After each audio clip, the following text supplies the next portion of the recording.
Hi dears, welcome to Malayali's Talks. Hi dears, welcome back to my channel.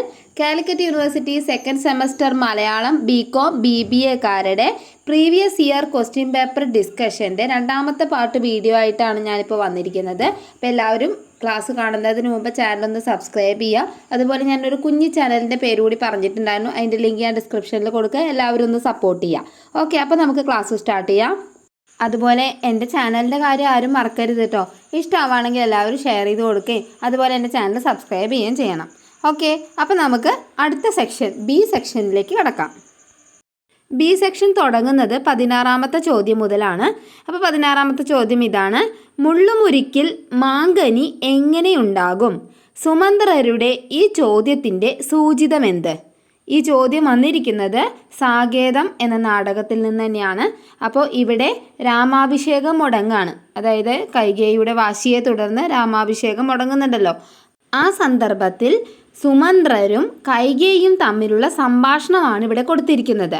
അതായത് കൈകേയിയുടെ മാതാവ് വളരെയധികം ദുർവാശിയുള്ളൊരു സ്ത്രീയായിരുന്നു. അതേ ദുർവാശി തന്നെയാണ് ഇപ്പോൾ കൈകേയിക്കും ഉള്ളത് എന്നതാണ് സുമന്ത്രർ ഇവിടെ ഓർമ്മിപ്പിക്കുന്നത്. 17ാമത്തെ ചോദ്യം: എനിക്ക് വേണ്ടിയിട്ട് മാത്രം അവൻ പൂത്ത് മറിയണത്. സന്ദർഭവും ആശയവും വ്യക്തമാക്കുക. ഈ ചോദ്യം വന്നിരിക്കുന്നത് തായ്ക്കുലം എന്ന കഥയിൽ നിന്നാണ്. ശൂർപ്പണഖയുടെയാണ് ഈ വാക്കുകൾ. പഞ്ചവടിയിലെ ഓരോ മരവും തൻ്റെ കാമുകനാണെന്ന ശൂർപ്പണഖയുടെ ചിന്തയാണ് ഇവിടെ കൊടുത്തിരിക്കുന്നത്. കാടും പ്രകൃതിയും ഇതെല്ലാമാണ് തൻ്റെ നിലനിൽപ്പിന് ആധാരം എന്ന വിശ്വാസത്തെയാണ് ഇവിടെ ഉറപ്പിക്കുന്നത്. അപ്പോൾ ഇതിനെക്കുറിച്ചാണ് നിങ്ങൾ 5 മാർക്കിൻ്റെ ആൻസറായിട്ട് എഴുതേണ്ടത്. അപ്പോൾ പ്രധാന പോയിൻറ്റ്സ് ഇതൊക്കെയാണ് വരേണ്ടത്. 18ാമത്തെ ചോദ്യം: വർത്തമാനകാലത്തിൻ്റെ നന്മയെ നാം തിരിച്ചറിയേണ്ടതുണ്ട് എന്ന് തൻ്റെ കവിതയിലൂടെ അവതരിപ്പിക്കുകയാണ് NN കക്കാട്. വിശദമാക്കുക. ഉത്തരം: ഈ ചോദ്യം സഫലമി യാത്ര എന്ന കവിതയിൽ നിന്നാണ് വന്നിരിക്കുന്നത്.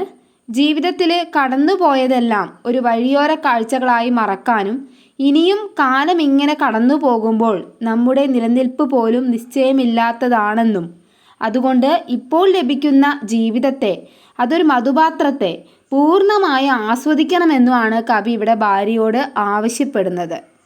19ാമത്തെ ചോദ്യം: ആംബുലൻസിന് മുമ്പിൽ കയറിപ്പോകാൻ ഒക്കാത്ത വിധം അയാൾ കാർ ഓടിച്ചു. ഇവിടെ അവതരിപ്പിച്ചിരിക്കുന്ന വൈരുദ്ധ്യം വ്യക്തമാക്കുക. ഉത്തരം: ബംഗ്ലാവ് എന്ന കഥയിൽ നിന്നാണ് വന്നിരിക്കുന്നത്. അപ്പോൾ ഈ കഥയിലെ ഒരു പ്രധാന കഥാപാത്രമാണ് ഡോക്ടർ കോശി. കോശിയുടെ മകള് ഒരു വാഹനാപകടത്തെ തുടർന്ന് മരിച്ച വിവരം കോശി അറിഞ്ഞിട്ടില്ല.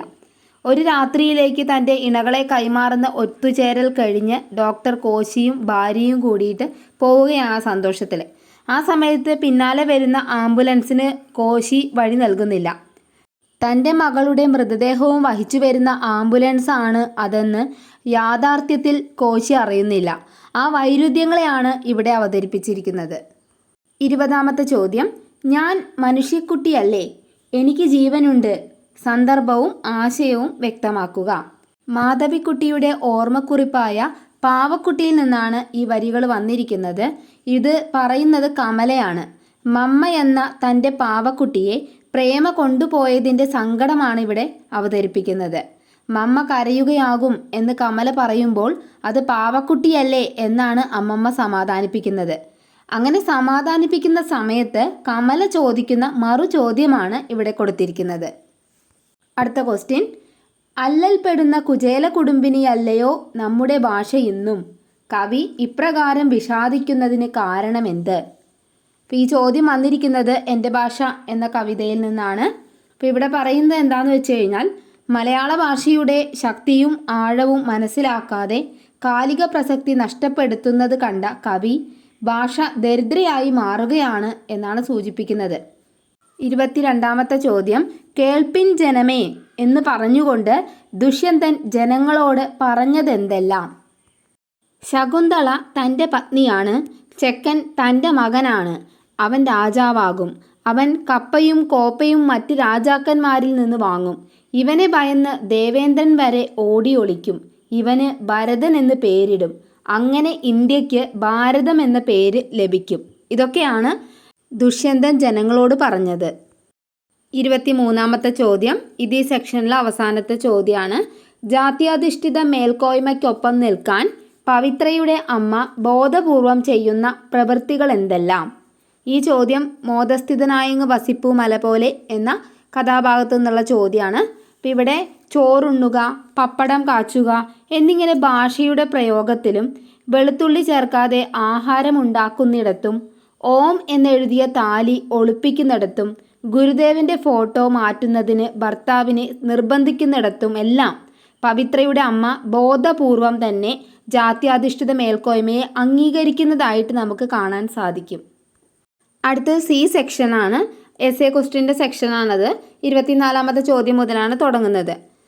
ദാമ്പത്യം, കുടുംബം തുടങ്ങിയ സാമൂഹിക ബോധത്തെ തച്ചുടയ്ക്കുന്ന കഥയാണ് ബംഗ്ലാവ്. വിശദമാക്കുക.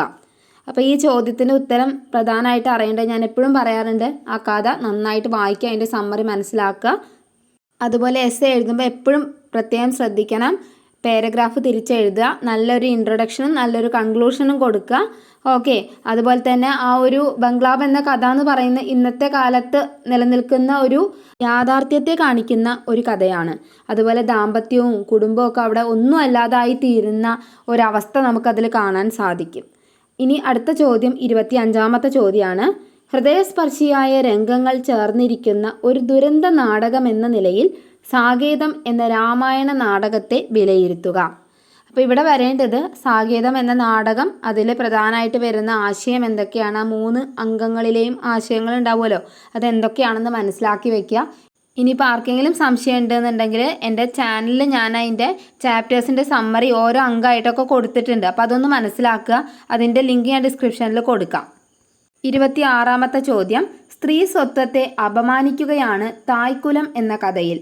ശൂർപ്പണഖയുടെയും സീതയുടെയും അനുഭവങ്ങളെ മുൻനിർത്തി ഉപന്യസിക്കുക. ഇവിടെയും തായ്ക്കുലം എന്ന കഥയിൽ മൂക്കുമാറും അറിയപ്പെട്ട ശൂർപ്പണഖ എന്ന സ്ത്രീയെക്കുറിച്ചും പതിവ്രതയായിരുന്നിട്ടും അഗ്നിപരീക്ഷ നേരിടേണ്ടി വന്ന സീതയെക്കുറിച്ചുമാണ് ഇവിടെ സൂചിപ്പിക്കേണ്ടത്. അപ്പോൾ അവർക്ക് പ്രാധാന്യം കൊടുത്തു വേണം നിങ്ങൾ ആ ആൻസർ എഴുതാൻ. ഇനി ഈ സെക്ഷനിലെ അവസാനത്തെ ചോദ്യമാണ്. എൻ്റെ ഭാഷ എന്ന കവിതയുടെ സമകാലിക പ്രസക്തി എന്തെന്ന് വിശദമാക്കുക. അപ്പോൾ ഈ ചോദ്യം കേട്ടാൽ തന്നെ നമുക്ക് മനസ്സിലാവും ഇന്നത്തെ കാലത്ത് മലയാള ഭാഷയ്ക്ക് പ്രാധാന്യം കുറഞ്ഞു വരികയാണ് എന്ന യാഥാർത്ഥ്യത്തെ മുൻനിർത്തിക്കൊണ്ട് തന്നെ നമുക്കിതിൻ്റെ ഉത്തരം എഴുതാൻ സാധിക്കും. അപ്പോൾ കുറച്ചൊക്കെ ഒരു മാറ്റം വന്നിട്ടുണ്ട് മലയാള ഭാഷയിൽ. കാരണം ഇപ്പോൾ ശ്രേഷ്ഠ ഭാഷാ പദവി ലഭിച്ചു, അതുപോലെ ഭരണഭാഷയാക്കി. അപ്പോൾ അതൊക്കെ നിങ്ങൾക്ക് വേണമെങ്കിൽ അതിൽ കൂട്ടിച്ചേർത്ത് എഴുതാവുന്നതാണ്.